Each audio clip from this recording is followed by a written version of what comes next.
On today's show, big truck sales continue to soar in the US. Infiniti reveals new details about its variable compression engine, and how GM's Maven is helping the company deal with so many vehicles coming off lease. All that and more coming right up on Autoline Daily.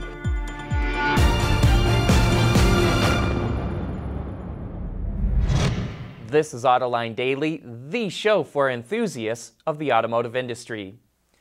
Sales of big trucks are posting stunning gains in the U.S. Ward's Auto reports that medium and heavy-duty sales were up 19% in November, which follows the 27% gain the segment posted in October. Sales of the big Class 8 semis were up a whopping 25%, while Class 4 through 7 posted a strong 13% gain. You know, sales were down for most of the year, but several months ago, they turned a corner. Year to date, big truck sales are now 2% higher than last year. And up in Canada, it's the same story. Big truck sales skyrocketed 25% in November, the 9th consecutive month of year-over-year growth. And this is very good news because medium and heavy-duty sales are a leading indicator of how the economy will perform. Dale Pollack is an expert in automotive retail and was a recent guest on Autoline this week. And he points out there's a tremendous amount of consolidation going on as big dealers buy out small ones. Even though there are about 18,000 dealerships in the U.S., there are only 8,000 owners. By 2025, experts say there will be only 16,000 dealers with only 6,500 owners. In less than 10 years, Pollack says, mega dealers could control 25% of all retail sales. And that's just going to feed on itself because as the small ones find it harder to compete, the big ones just gonna gobble them up.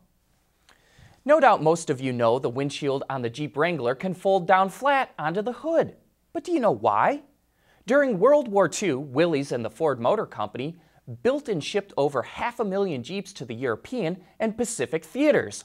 Logistics is one of the key ways that America emerged victorious in that conflict. And to pack more Jeeps on every cargo ship, they took off the wheels and folded the windshield down flat. That allowed the Jeeps to be packed into shallow crates and stacked on top of each other like cordwood. The brand new Wrangler continues that tradition. The windshield folds down onto the hood, but today it's not about logistics. It's all about the joy of open-air driving. Still to come, Infiniti shares details about its new variable compression engine. Autoline Daily is brought to you by Bridgestone Tires, your journey, our passion. Dow Automotive Systems, advanced materials that deliver better results. And by Lear, a global leader in automotive seating and electrical systems. We've talked a little bit about Infiniti's new variable compression engine going into the all-new QX50. Basically, through a multi-link system, the engine is able to change the length of the piston stroke to give it a compression ratio between 8.1 for better performance and 14.1, better efficiency. But we're learning more about how it makes the adjustments, and I find it pretty interesting. The upper and lower connecting rods get paired together via the multi-link. The lower connecting rod attaches to a control shaft. There's then an S-shaped actuator arm that links the control shaft to what Infiniti calls a harmonic drive. An electric motor will twist the harmonic drive, which then in turn rotates the control shaft to change the angle of the lower connecting rod, which will shorten or lengthen the piston stroke depending on which way the control shaft is turned.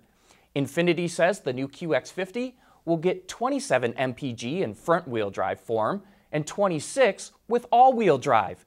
That's a 35 and 30% improvement over the current V6 offered in the SUV. And while the engine is inherently well-balanced, Infiniti is introducing an active engine mount that uses sensors to detect vibration, and then it creates opposite reciprocating vibrations to balance it out.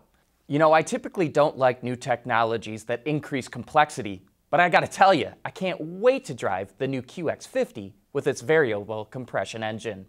Speaking of engines, our friends at Ward's Auto just revealed the winners of its annual 10 Best Engines Award. And there were a lot of firsts. It's the first time no German automakers won, and it's the first time Kia and Jaguar made the list. Kia with the 3.3-liter V6 turbo in the Stinger, and Jag with the 2-liter 4-cylinder in the XF. It's also the first time 4 electrified powertrains were among the winners: the Chrysler Pacifica Hybrid, the Toyota Camry Hybrid, the Chevy Bolt, and the Honda Clarity fuel cell. And rounding out the list is the 2.7-liter twin-turbo V6 in the Ford F-150, the 5-liter V8 in the Mustang, the Civic Type R's 2-liter turbo, and the 3-liter turbo V6 in the Infiniti Q50. And if you want to learn more about the Ward's 10 best engines, keep an eye out for our Autoline This Week that will be available on our website January 18th. That show is all about the Ward's editors explaining why they chose those engines. There's millions of vehicles coming off lease this year. Coming up next, we'll show you how GM is using Maven mobility service to help tackle the problem. Lear Connexus is the new application suite in vehicle connectivity designed to deliver over-the-air software updates and more from Lear Corporation's E-Systems, leaders in power and data management. The car market in the U.S. is being flooded by millions of vehicles coming off lease, and it's only going to grow over the next several years. On Autoline This Week, we're joined by Rachel Bhattacharya from Maven, the mobility startup operated by GM. And she talked about taking those cars coming off lease and putting them into Maven's fleet and how it can bolster shareholder value. I think for Maven Gig in particular, the ability to take a really good condition vehicle, right? This is 2 years, 3 years old, and get it up to, you could sell these off of a dealer showroom. I mean, we get them completely up, and then run it in the fleet. I think there's, from a General Motors shareholder perspective, I mean, first off, it just helps with residuals, right? We're taking them and giving them a second life. But then I think on top of that, you can think about a vehicle that the profitability used to just be I sell it. And now the profitability is, well, sure, you sell it, but you also earn service revenue on it. And so it's a really interesting diversification as well on just the company's financial model, which is just a really good thing to have. I mean, people talk about all of the headwinds against the automotive industry. Obviously, GM's been performing exceptionally well, even against those. But having this as a solution and an option set, and really creating it before you need it, right? So that this is a robust and healthy platform, that if in the event that we need to shift more revenue around to services, we can just do that. So of the 6,000 cars you have right now, take the bolts out, how many of those would be off-lease vehicles? I think the majority so far have been off rent, just because off the daily rentals. Off of buybacks from rental companies, only because of the generation move OnStar that we needed to have and the model year we needed to have. I think starting next year it'll be majority off lease. So we'll be taking. And that brings your costs down. Yeah, it does a little bit, which is good. And then I think we specifically go kind of market by market with our partners at GM Financial and understand where is the residual benefit. You try not to unload too many vehicles of a single type in a single market at a certain time. And then within a certain parameter, as long as we can get the price bracket where we need it to be for our renters, because this is how they earn their money, right? So this cannot be an expensive vehicle. We have a lot of flexibility on what we can take back, right? And so I think it just is a really great tool in the arsenal for GM as far as shareholder value creation. That discussion is available to watch right now on our website, Autoline.tv, or you can find it on our YouTube channel. That's it for today. Thanks for watching. Have a great weekend.